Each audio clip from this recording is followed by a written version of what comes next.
নমস্কার বন্ধুরা, আজকে আমার রেসিপি কাঁচা আম দিয়ে মৌরলা মাছের টক।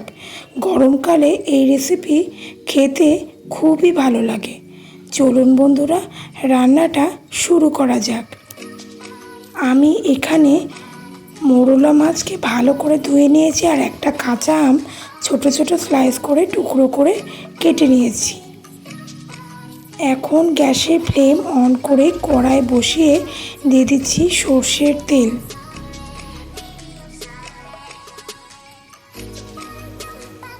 তেল ভালোভাবে গরম হয়ে গেলে আমি দিয়ে দিলাম তেলের মধ্যে অল্প একটু লবণ আর একটু হলুদ। তেল ভালোভাবে গরম হয়ে গেছে। এখন একে একে মৌরলা মাছগুলোকে আমি তেলের মধ্যে দিয়ে দিলাম। প্রথমে অর্ধেক মৌরলা মাছ দিয়ে ভালো করে মৌরলা মাছগুলোর দুপিটি লাল লাল করে ভেজে নেব। দুপিটি ভালো করে ভাজা হয়ে গেছে। এখন একটা পাত্রে মৌরলা মাছগুলোকে হালকা একটু নেড়ে চেড়ে একটা পাত্রে আমি তুলে রাখছি।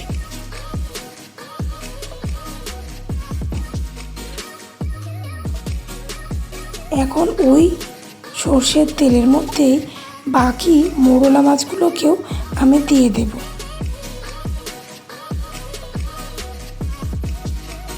মৌরলা মাছগুলো দুপিটি লাল লাল করে ভেজে নেব।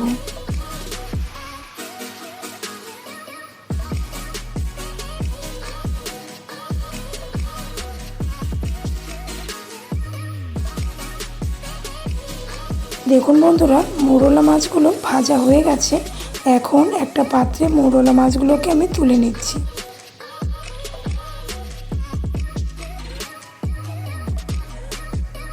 এখন ওই সর্ষের তেলের মধ্যে দিয়ে দিলাম শুকনো লঙ্কা,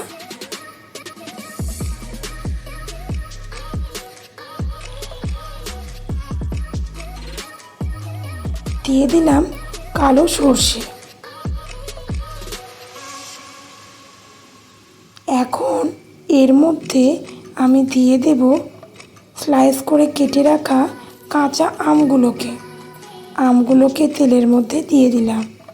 এই গরমে কাঁচা আম দিয়ে মৌরলা মাছের টক খেতে খুবই ভালো লাগে। ভালো লাগলে বন্ধুরা আমার চ্যানেলটা অবশ্যই সাবস্ক্রাইব করবেন। আমগুলোকে ভালো করে নেড়ে চেড়ে নিচ্ছি।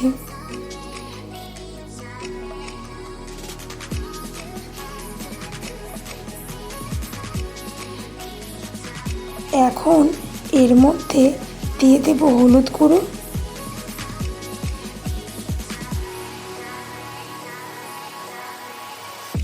দিয়ে দিলাম স্বাদ মতো লবণ। হলুদ আর লবণ দিয়ে আমগুলোকে ভালো করে নেড়ে চেড়ে নেব।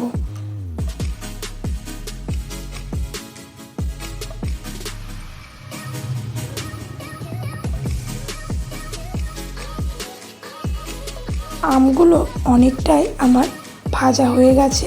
এখন জল দিয়ে দেব যাতে আমগুলো ভালোভাবে সেদ্ধ হয়।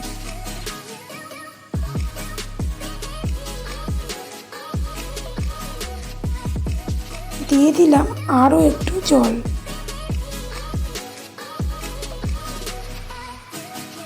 ভালোভাবে নেড়ে চেড়ে নেব।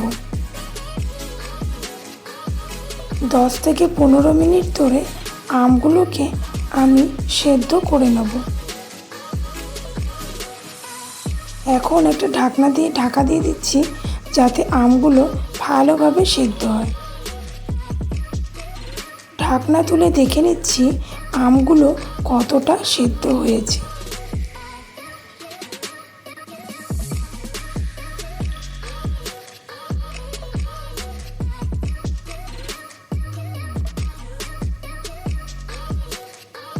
এখন আর 5 মিনিট আমগুলোকে আমি ভালোভাবে সেদ্ধ করে নেব।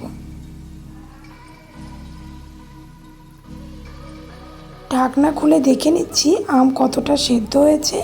আর দেখুন বন্ধুরা, আম পুরোপুরি এখন সেদ্ধ হয়ে গেছে আর ঝোলটাও অনেকটা কমে গেছে।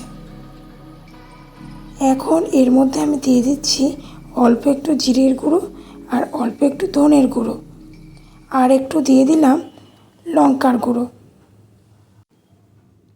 ভালোভাবে নেড়ে চেড়ে নেব। মশলাগুলো দিয়ে 5 মিনিট ভালো করে ফুটিয়ে নেব। সবশেষে এখন ভেজে রাখা মৌরলা মাছগুলোকে ঝোলের মধ্যে আমি দিয়ে দিচ্ছি। মৌরলা মাছগুলো ঝোলের মধ্যে দিয়ে 5 মিনিট আমি হাই ফ্লেমে মাছগুলোকে ফুটিয়ে নেব। দেখুন বন্ধুরা, মৌরলা মাছের ঝোল টকবক করে ফুটতে আরম্ভ করে দিয়েছে। এইভাবে গ্যাসের ফ্লেম হাই দিয়ে আমি 5 মিনিট ভালো করে ফুটিয়ে নিচ্ছি।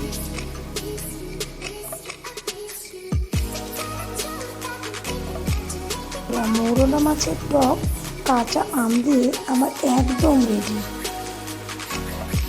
এই রেসিপিটি ভালো লাগলে চ্যানেলটি সাবস্ক্রাইব করবেন।